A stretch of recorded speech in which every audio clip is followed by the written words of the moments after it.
War is thicker than blood이라는 제목으로 같이 여러분과 함께 말씀을 좀 살펴보려고 합니다. 부부가 얼마나 소중한지, 건강하게 서야 하는지 복음 안에서 우리가 살펴보는 시간을 가지고, 그리고 또 동시에 모든 분들이 부부로 살아갈 수 없는 삶의 환경이 있을 때 또 그 또한 어떻게 복음 안에서 소중한 가치를 가지는지를 살펴보도록 하겠습니다. 이를 통해서 우리는 부부로 혹은 홀로 복음 안에서 건강하게 살아가는 가정을 이루어갈 수 있게 되는 계기가 되기를 소망합니다. 자, 첫 번째로 나누고 싶은 것은 가정의 단위는 자녀가 아니라 언약이다. 가정의 첫 단위는 언약이다, 약속이다 라고 말씀을 드리고 싶어요. 사람들은 피는 물보다 진하다라고 이야기하죠, 그죠? Blood is thicker than water. 피가 물보다 더 진하다. 결국에 뭐가 더 중요하다는 겁니까? 와이프한테 신경 쓰지 말고 부모한테 잘해라. 결국 이 말이죠, 그죠? 그래서 우리 한국에서는, 한국적인 사고는 부모하고 자식을 촌수로 따지면 몇 촌일까요? 1촌입니다. 그죠? 그런데 부부 사이는 촌수가 있을까요? 없을까요? 없습니다.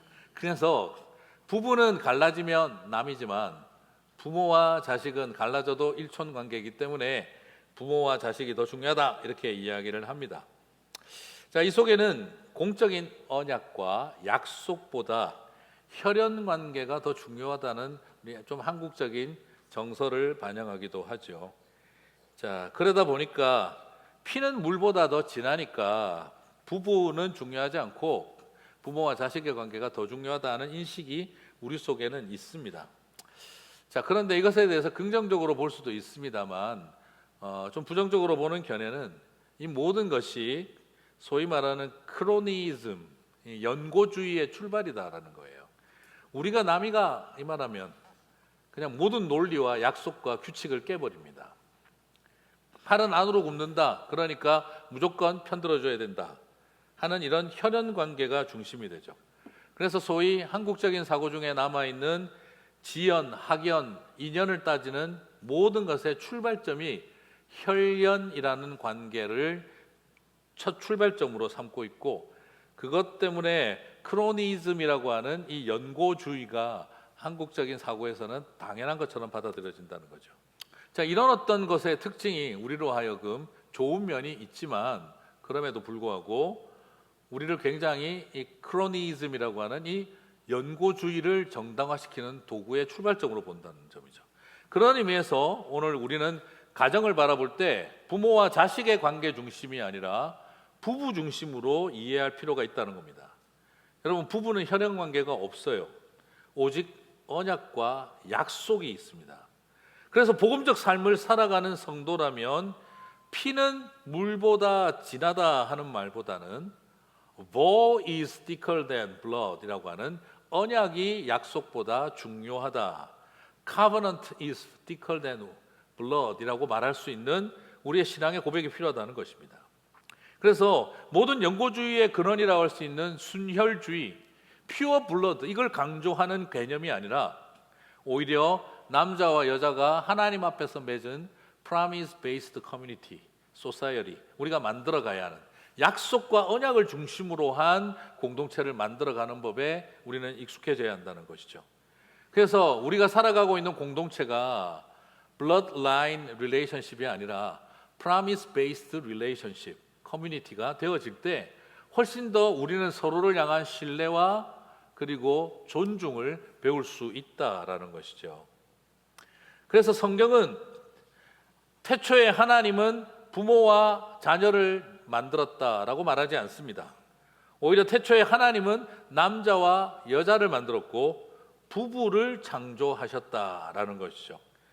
하나님은 태초에 가정을 창조하셨다라고 할 수도 있지만 가정의 근본은 부부라는 것입니다. 그래서 부모와 자녀라는 혈연 관계가 세상의 인간관계의 출발점이 아니라 남편과 아내의 언약과 약속이 바로 모든 혈연 관계의 출발점이다라는 것이죠. 자, 이처럼 부부는 하나님의 창조가 시작되어질 때 인간 관계의 처음이 부부 관계로 시작했습니다. 부모 자식의 관계가 아니고 부부 관계가 모든 휴먼 릴레이션십의 스타팅 포인트, 시작점이다라고 말할 수가 있겠습니다. 그러므로 가정과 인간 공동체의 가장 기초 단위는 바로 남편과 아내라는 것입니다. 한 남자와 한 여자의 약속과 언약은 가정 공동체가 언약의 기초에서 혈연 관계가 시작되었다라는 것을 정확하게 보여주고 있습니다. 그래서 인간은요, 근본적으로 우리는 복수형이에요. 우리는 단수로 존재할 수가 없습니다.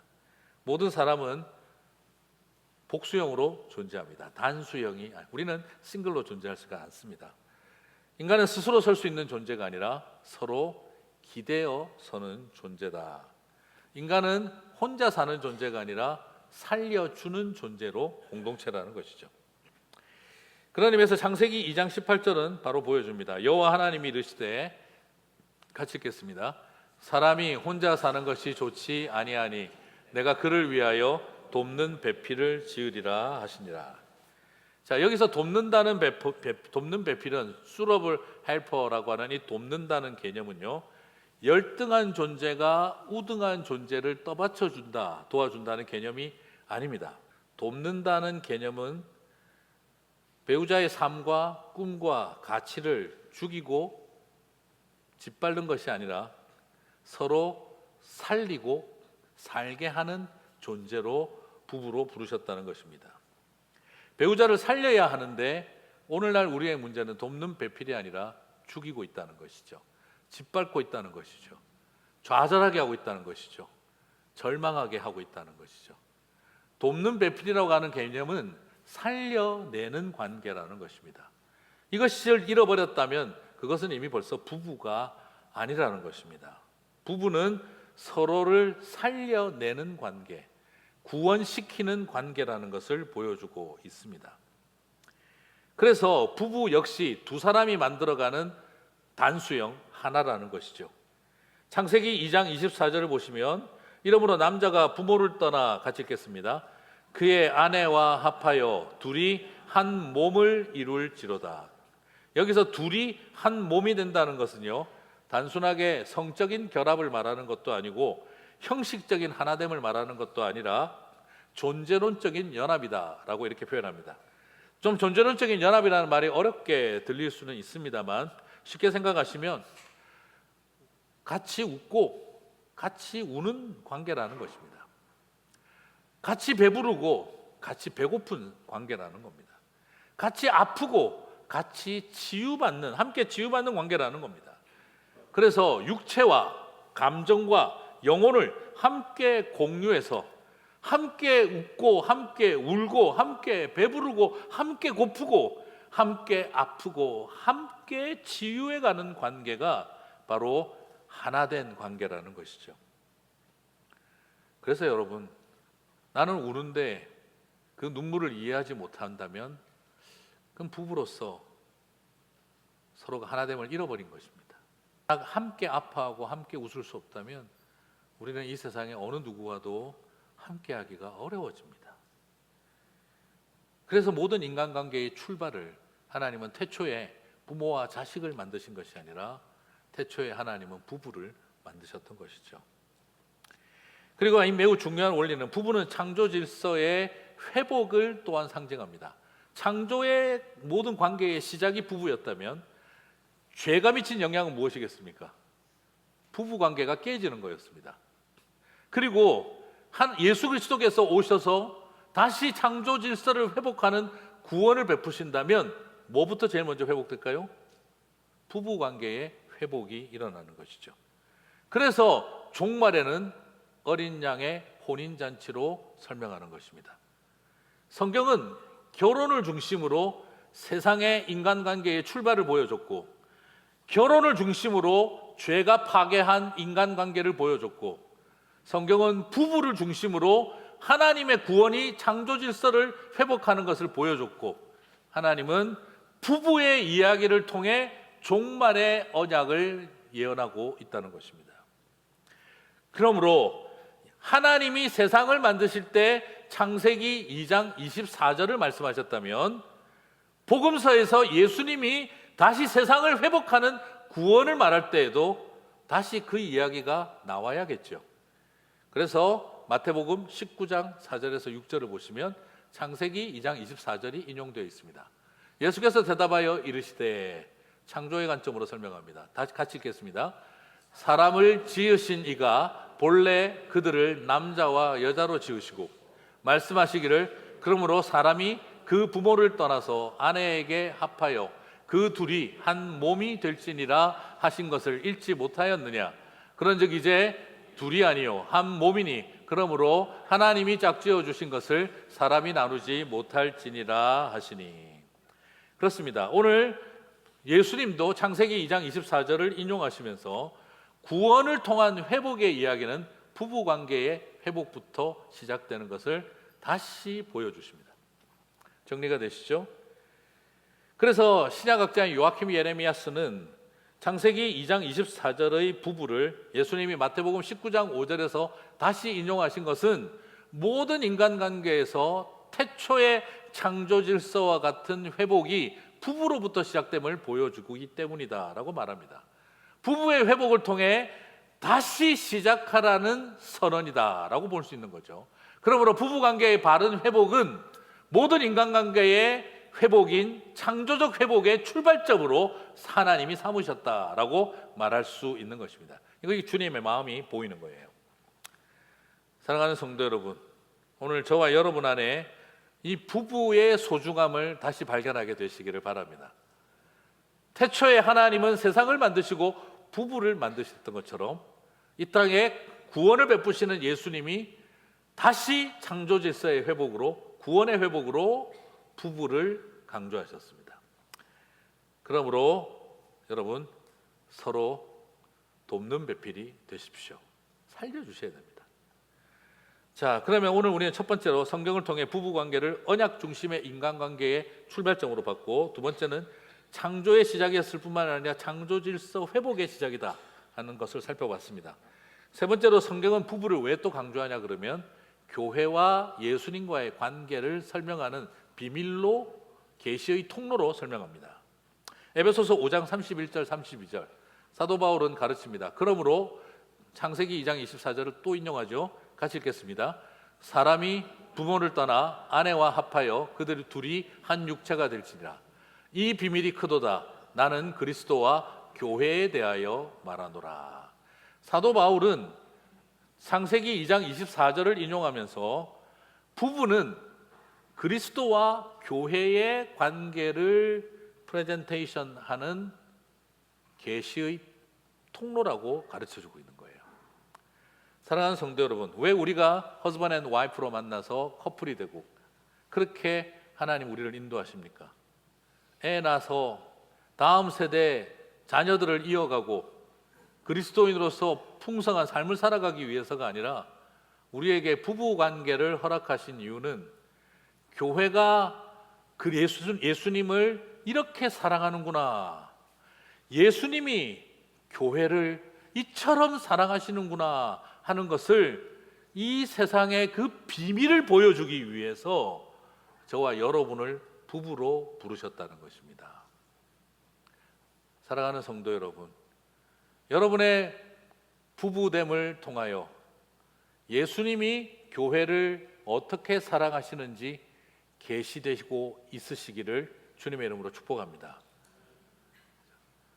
나는 아멘이 안 나온다. 우리 부부관계를 보면 지옥이 계시되고 있다, 그런 마음이 들 수 있겠습니다만, 그것이 우리가 다시 오늘 새 출발을 했으면 합니다.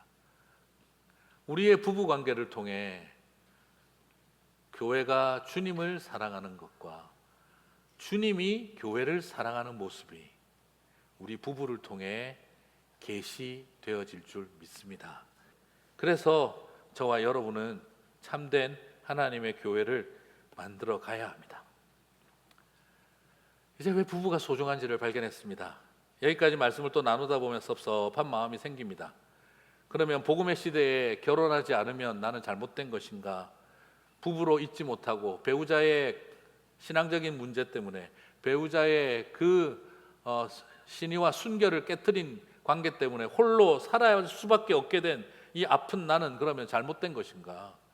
그래서 이혼할 수밖에 없었던 우리는 잘못된 것인가? 죄 지은 것인가? 또 반대로 막 여러 생각들이 머릿속에 날 수가 있습니다. 하지만 저는 오늘 창세기 2장 24절을 인용한 사도 바울의 에베소서 5장 31절 32절을 봐도 그렇고, 예수님의 마태복음 19장 5절을 봐도 그렇고, 예수님이나 바울이 싱글 상태일 때 하신 말씀이에요.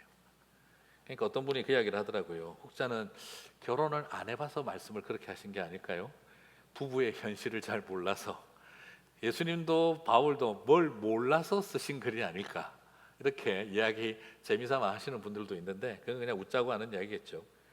하지만 바울은 복음 안에서 결혼의 소중함만을 말하지 않습니다. 여러분 한번 생각해 보시겠어요? 바울이 결혼이 더 중요하다고 했습니까? 혼자 사는 것이 더 낫다고 했습니까? 바울은 어느 쪽을 더 강조했죠? 바울은 사실 혼자 사는 게 더 낫다고 강조했습니다.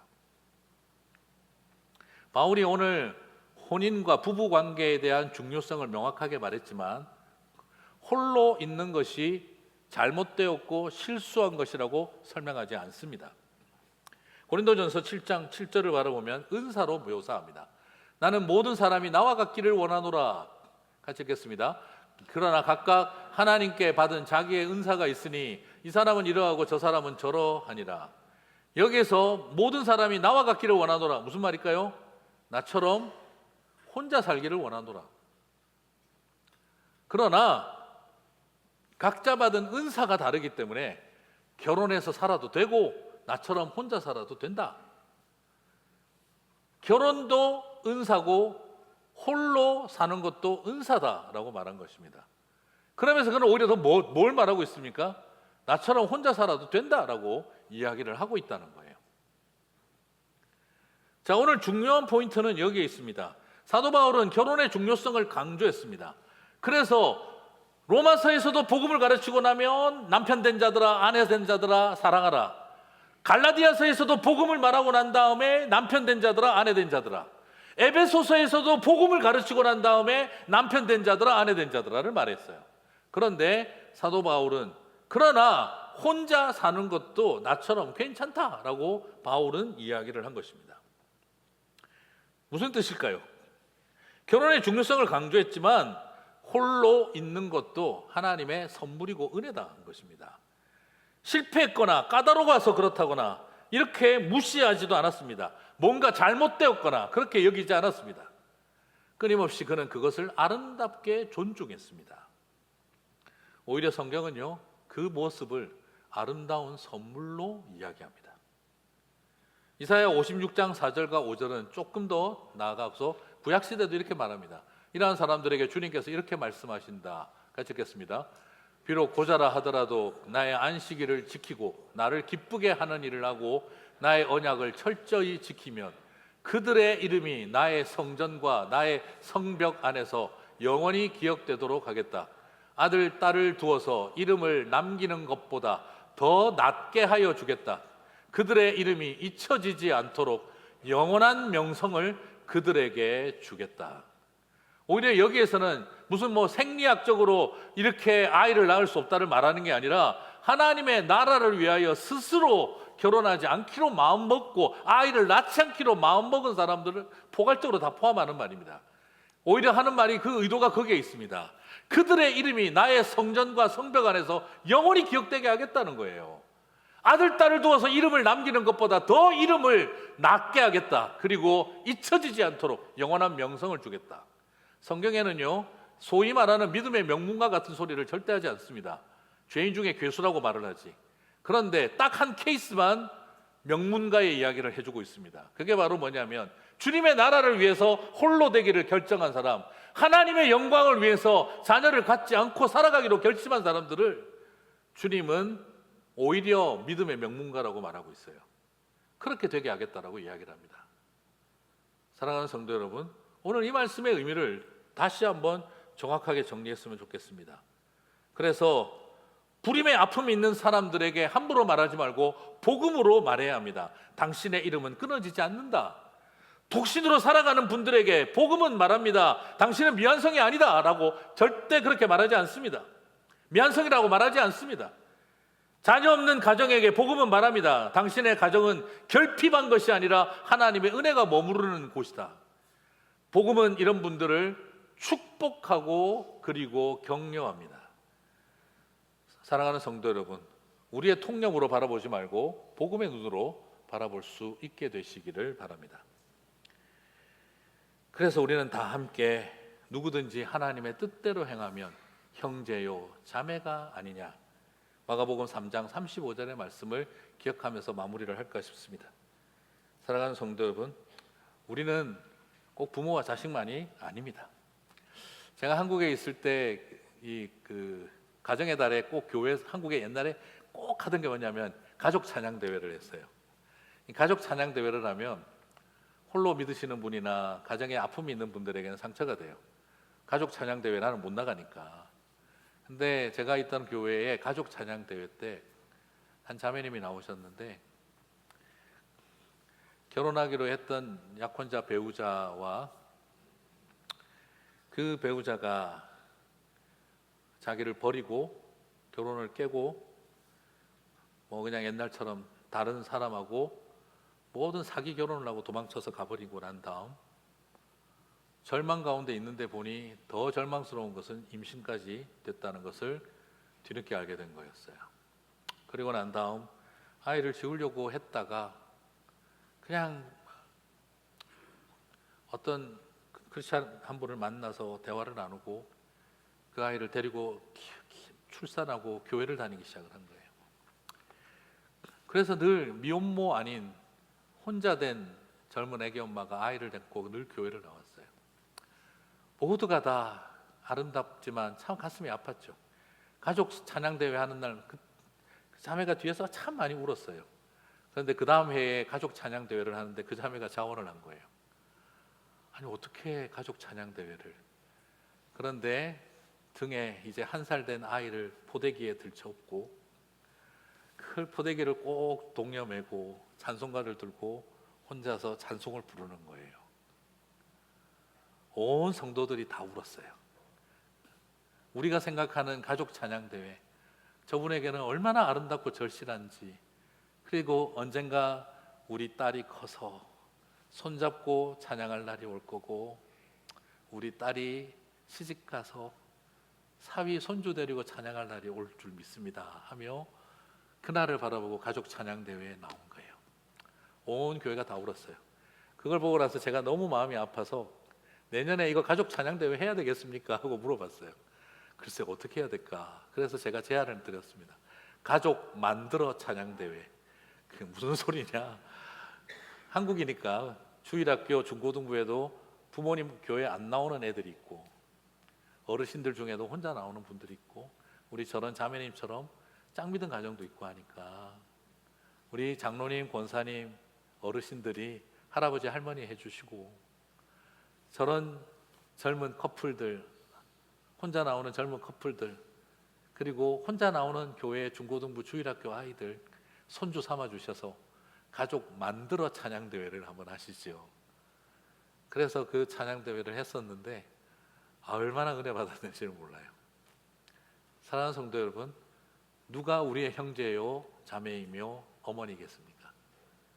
주님 안에 우리가 함께 만난 교회가 믿음의 가정을 만들어가는 곳이 아니겠습니까? 육적인 자녀, 육적인 관계, 부모도 중요하지만 영적으로 우리가 믿음의 가정을 교회 안에서 만들어갈 수 있었으면 좋겠습니다. 마지막으로 그림 하나 보실까요? 얼마 전에 제가 저 그림을 보고 너무너무 귀엽고 감동스러워서 한참을 쳐다봤습니다. Love is caring for each other even when you are angry. 당신이 화가 나 있을 때에도 사랑은 서로 돌보는 것. 저는 저 할아버지와 할머니의 모습을 보면 분명히 싸운 거예요, 그죠? 할아버지는 담배만 뻑뻑뻑뻑뻑 피고 계시고 등 돌리고 앉아 있습니다. 그런데 저 두 부부 사이는 참 아름다운 것 같아요. 왜냐하면 부부지만 우산이 2개가 아니라 빨간 우산 하나만 가지고 다니시네요. 저 연세에도 부부가 빨간 우산 하나 들고 살 수 있다면 참 아름다운 관계 아니었겠나 싶습니다.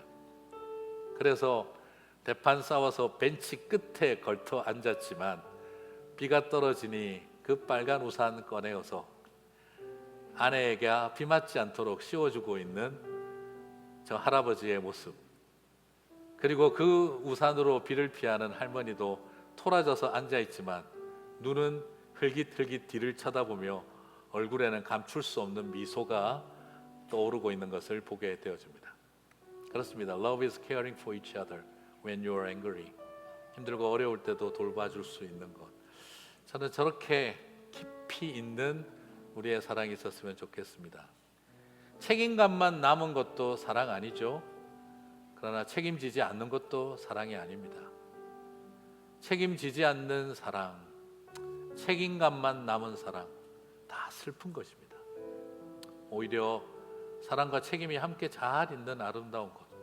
저는 우리 목사님들하고 사역자들 할 때마다 꼭 그 이야기를 합니다. 부부 사이는 색깔로 표현하자면 분홍색이어야 합니다. 부부 사이 색깔은 분홍색이어야 합니다. 그런데 내가 많은 부부를 만나다 보면 분홍색이 아니라 흰색으로 변해 있는 걸 봐요. 참고 포기하고